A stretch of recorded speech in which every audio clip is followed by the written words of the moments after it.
Happy Sunday. And today is the 29th of January 2023.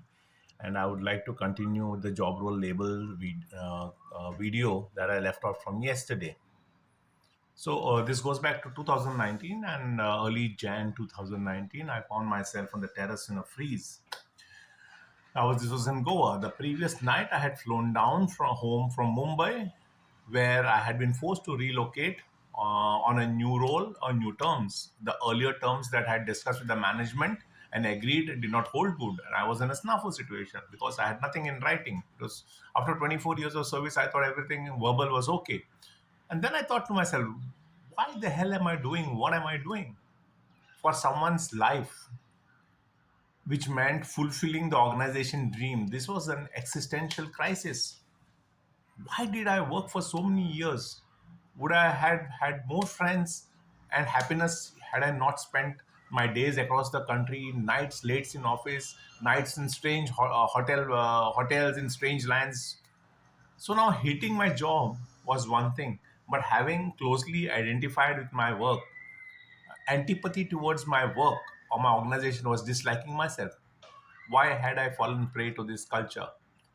The work culture in high pressure roles that I was performing often rewarded longer work hours with raises, promotions, and prestige. Career achievements were valued highly, and my colleagues and professional community thought great about me. I thought I enjoyed the new social class that was associated with high pressure jobs and high paychecks. I lived by the label. Labels are often uh, too often misunderstood as identity, and that was my biggest problem. My work role was my label, and my label was my identity. Like Rip Van Winkle, I awoke 23 years later to understand this.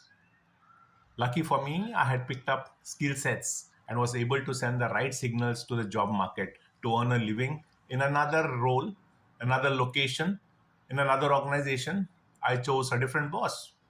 Had I not believed in my own journey, in my own time zone, on my own terms, and had continued to accept the terms that were alien to me and not matching my skill sets, experience, I would have lost my self esteem in my own eyes, which was exactly what was in store for me by the relocation and the new role in that older organization. What labels say are not our actual identities, but we keep falling in the trap that our labels are our identities. I had a couple of learnings which I would like to share with you. Even if the label helps us follow the path in which we are temporarily finding meaning as app learners that we are, identification with them is dangerous. Labels are our creativity, imagination, and flexibility to consider the other equally valid alternatives in the world of infinite interpretations. Many of us fall into the folly of assigning the whole new meaning to our life to one of them because we consider that it defines our identity. Sooner or later, the dreaded moment arrives when one label falls. It is the law of life. Nothing is permanent but change. So, labels bias our perception, behaviors, attitudes, and thinking.